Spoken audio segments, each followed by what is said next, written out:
Hello. I'm going to try this one more time. I started to read chapter 2 a couple times and I didn't get very far. I kept getting interrupted. So let's try our luck now. Take our chances. So last time I finished chapter 1 and here we are at chapter 2. High energy today. Let's do this. Chapter 2, Understanding the Personal Dream and the Dream of the Planet. I love this philosophy. This Toltec philosophy is beautiful. I think there's a lot of really interesting perspectives in it. And one of the core tenets of it is that you understand that your mind is creating reality. And they liken it to a dream, right? So the same way that your mind, dreams up things when you're sleeping, so does your mind dream up things when you're awake. And so here they talk about the dream of the planet. Let's get into it. Our mind's main job is to dream, to perceive and project information onto a linear reality framed by matter when we are awake, and onto nonlinear reality without a material frame when we are asleep or daydreaming. Our existence continually travels back and forth between these two types of dreams or forms of perception. The personal dream. First, there is your personal dream. No one else will ever know what it's like to live life through your point of view. I might know you for years, but I'll never know what it feels like to be you. I cannot know what it feels like to be in your body. I will never know, for example, what coffee tastes like when you drink it. I can only know this from my point of view. I am alone, I was born alone, and I will die alone. There was no one else living in this body, and there is no one else seeing life through my eyes. Your beliefs and your beliefs alone belong to you. You are the only one who is with you for you your entire life. Imagine if you didn't like yourself. That would be a tough life, because there is no escaping yourself. Regardless of how much you may distract yourself, you can never escape from your own point of view. We may have different kinds of relationships in this life, and they last for different durations of time. There are people who have been in our life forever, like my mom and dad. And there are others who I hope will be in my life for a long time, like my wife and children. Other people come and go more quickly, friends, coworkers, acquaintances. No matter what the case may be, eventually we'll have to say goodbye someday as the moment to move on arrives. You perceive and project your life and your dream.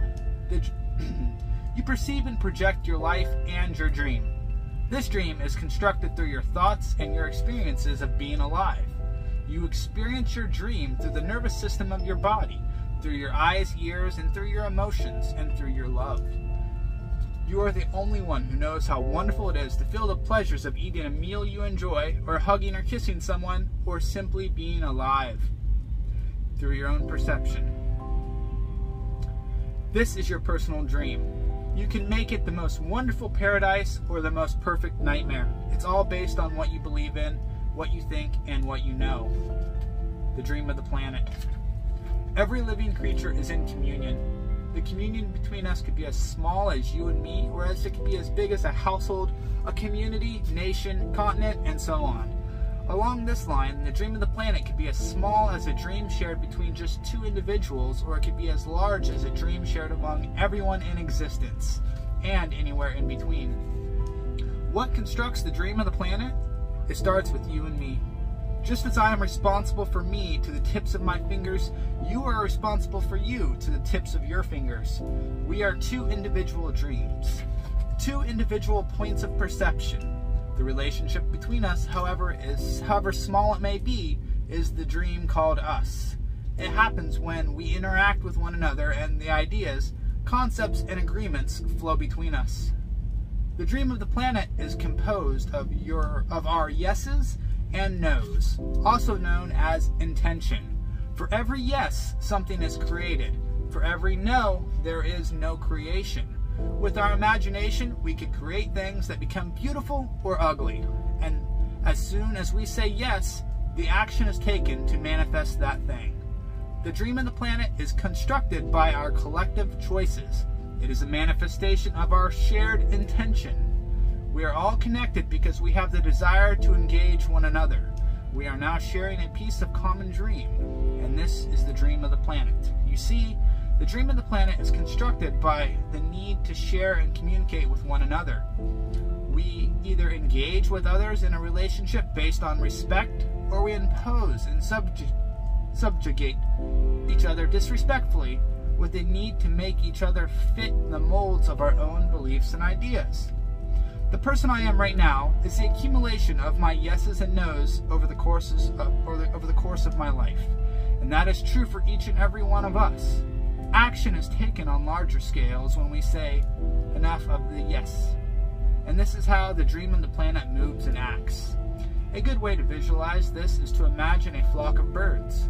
Amazing! All the birds are flying in unison, but as soon as one lead bird changes the pattern, the other birds say yes and follow. Sometimes the flock splits in two, each group saying yes to a different direction. Sometimes they come back together. The birds who followed said yes to that direction. Now think about that flock as a community of people. Whoever controls yes controls the dream of the planet. Remember, the dream of the planet is as small as you and me, or as big as a nation or the entire world. On a smaller scale, there is just two individuals. Whoever controls the yes controls that relationship. This is why people often try to impose their beliefs on one another. Conversely, why they may subjugate their will to another's point of view.